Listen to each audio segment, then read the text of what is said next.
Considering the sexy scenes he's read, totally 18 plus. Don't you know who you're talking to? Daddy. Strength to hold in what is trying to get out. Okay. Temptation. He lowers himself down between my legs and watches me closely as he pushes himself inside me. I cry out, moaning with pleasure, uncaring how feral and out of control I sound. Kyle moves slowly at first, kissing me so softly that I feel like I might explode. Then he pulls back and slams into me hard. I shall save you all from spiders. I'm an expert trapper and releaser. That's so sweet that you release them. I murder them.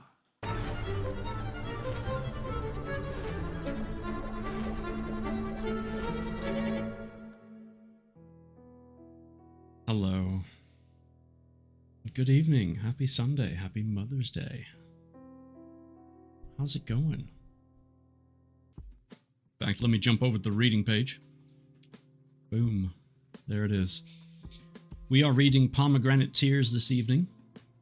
But let me give you a quick recap on Pomegranate Tears and what this book is all about. Southern Italy, 1950s. Desperate to break free from her father's possessive hold, Bianca prepares her escape to freedom. Vittorio, her tyrant brother, convinced she's yearning for something beyond her grasp, is obsessed with bringing her to heel. If he can't persuade her, he'll break her. At the first opportunity, Bianca flees to England despite the country's different culture and a language she doesn't understand. She's determined to do all in her power to control her own future. When James, a handsome Englishman, steps onto the scene, Bianca wonders if she could accept his proposal of marriage.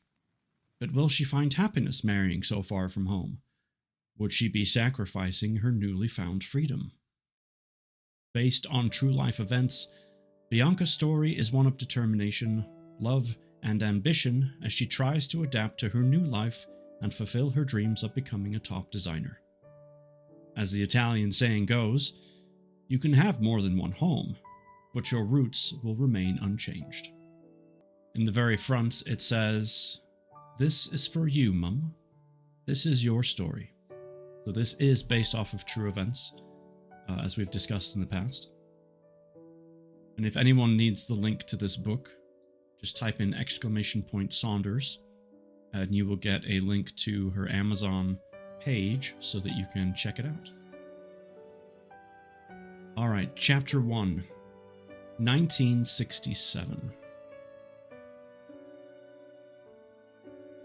From where I lie on the floor, the television screen stares back at me. My head spins and I'm losing my bearings. If only I hadn't picked up that damn television. I should have waited. Must have been that toy I trod on that sent me flying up in the air. Tears prickle my eyes, and I slip my fingers behind my head. It hurts like hell. Why has an invisible hand dug a knife into my skull? Porca miseria. Dim December light penetrates the room from an ash-gray sky. Outside, the leaves of the cedar sag under the weight of the droplets. Here inside, I sag under the weight of my pain. Nausea creeps in, and the living room becomes a carousel around me. The sea-green, velvet curtains sway like angry waves in a storm. If they sway any stronger, they'll run off the rails. Pictures and photographs of my family on the wall come to life and run around me. Try as hard as I might by shaking my head, the room continues to spin. I attempt to sit up, but shooting pains force me to lie back down again.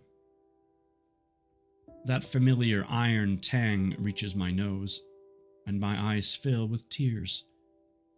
I gasped for air as my fingers clawed the carpet, trying to stop my hands from shaking. Strange. My legs won't move. No, I can't be paralyzed. The world turned into a blur, and no more sounds reach my ears. Even the comforting ticking of the grandfather clock has disappeared. More painful spasms in my head, and I force myself not to panic. My ribs heave up and down, but the air won't go in. It's as if my lungs are bound by invisible bands, and it hurts. My head lolls from side to side. The dizziness takes over before I pass out. Quiet whispers become louder before a gentle hand grabs my fingers. Florinda is by my side. My sister's big black eyes lock onto mine, her face wearing an expression I don't want to see.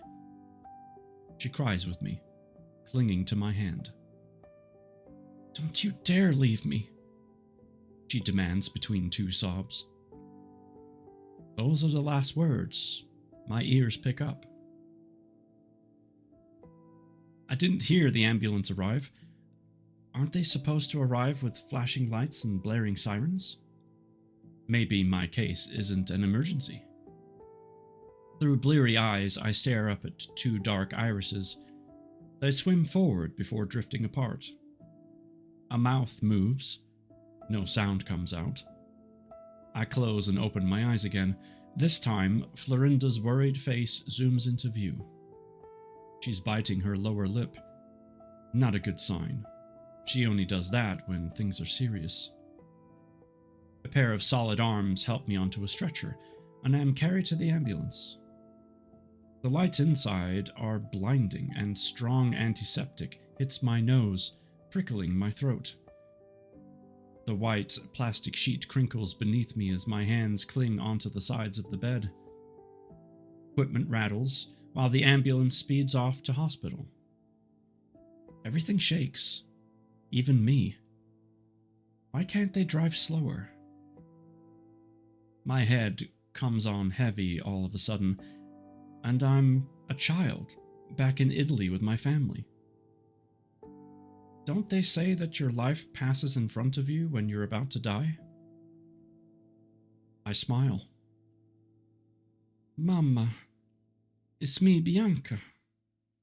I've come back home.